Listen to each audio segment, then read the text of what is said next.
جاء في الحديث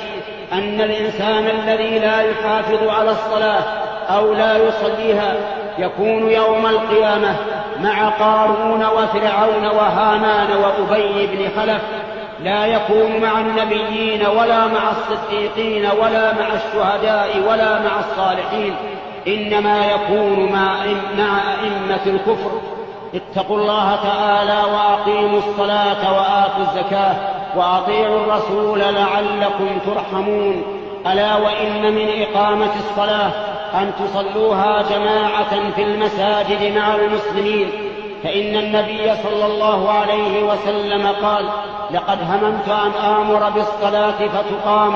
ثم آمر رجلا فيؤم الناس، ثم أنطلق معي برجال معهم حزم من حطب إلى قوم لا يشهدون الصلاة فأحرق عليهم بيوتهم بالنار.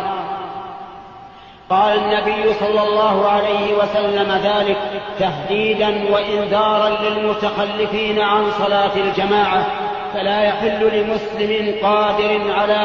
على الوصول إلى المسجد إلا أن يصلي مع الجماعة